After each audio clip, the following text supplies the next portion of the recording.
I was a young guy when Hicks was around. I mostly remember him being up at Washington Street, standing in front of that building, because I went to high school with a lot of guys from Wilmington High. But I know Hicks was a guy that he was a male role model, which was very helpful to have in a neighborhood of a lot of people who didn't have parents. And Hicks, you know, even through his son's nominee now and his daughters, have left a legacy of this area. So he engaged all the kids from West Center City throughout the whole city of Wilmington, and he wanted to make their lives better. And he realized too that education is really the way you have to be able to do that. So we look to follow his lead. We have a nice little bust out front of Hicks. You know, he was always a stern man. He always had that stern look to him, but that's okay. Sometimes you have to be stern. But inside his heart, he was always trying to take care of people. The Hicks Center is valuable statement place in our community. It has been for years. I mean, prior to being Hicks Center, when it was West Center City Community Center, it's always, I mean, a program, and not just for everything from the youth to the seniors, you know, from the infants and you know, everything. It's just always been very relevant to our community.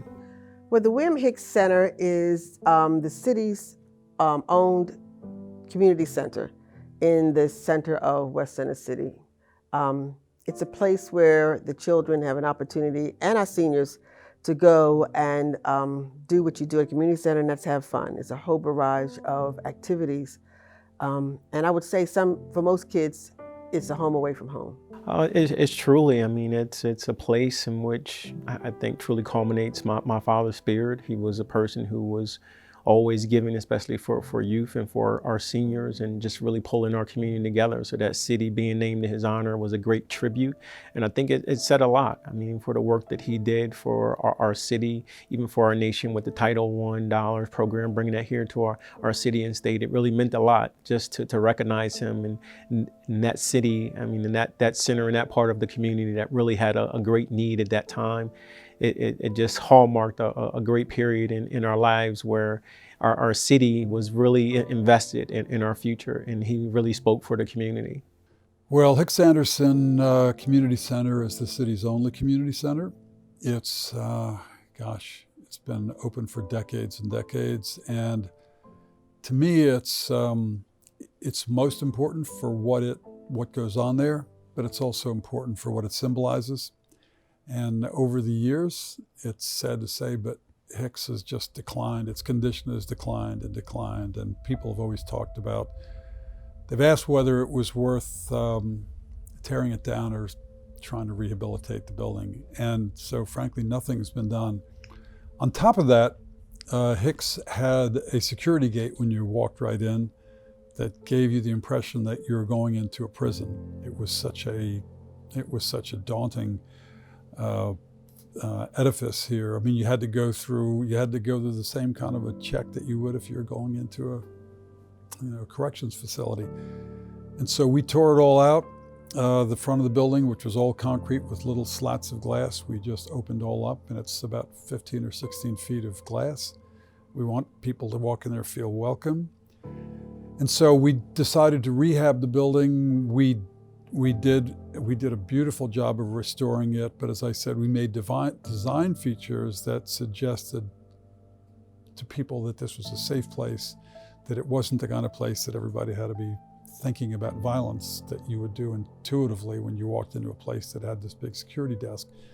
Oh, I'm excited about the renovations. Just like any revitalization, freshening up, fresh paint, a new look. Mostly, it demonstrates to the community that we, the city, care about them, and we're willing to invest, that they have a place that they could come and play, come and learn, and come and be community. It's a breath of fresh air for the citizens. Some of the people in this community have been here since this building was built. They saw the renovations, they were able to watch, and I think it does a great, it's a real boost for the community. It's a refuge for our young people. It's a safe haven for our seniors. It's a place for families to come and get resources. It's a place they can be healthy. I mean, we have a pool, the physical gym. It just provides a lot of the amenities that a community needs to grow and thrive. Personally, I love it. You couldn't have did a better thing. I love it because once you come in the center and the door, you look like you come in a cage. But now, you come to open space like it's welcoming everybody. Before, it looked like you wasn't welcome. But now, you welcome everybody. So, excellent, excellent. We just put 6 sewing machines downstairs to have young people sew. Novel idea, you know what I mean? But boys and girls want to sew. But we have that. We have the gymnasium is open. The kitchen, we're going to start cooking food, preparing food, teaching young people how to cook. Bob Cannon's starting a GED program here for individuals. We have a few other programs that we're bringing in. The goal would be during the day to offer services for the adults in the neighborhood, job training, job searching, skills to be able to help them benefit themselves. From 3 to 8, it's for the young people to be able to come, in the building. We have a pool. We're trying to get a swim team together. We still have the safe haven that we run during the summertime that's here. The seniors are here. They're downstairs in the back. Today was Valentine's Day. They all had their red on, having a good time. So they're here. The teen lounge we're doing. We need to do some things like yourselves, some video photography and things. If we think that the basketball gym is going to bring every kid in here in the boxing gym, we're in the wrong business. They want to do different things. Everything that they do is on that phone. It's on this. If it's not on that phone, it's not getting done. Well, I think the future of the center is just that we will continue to program it and it will continue to grow programmatically.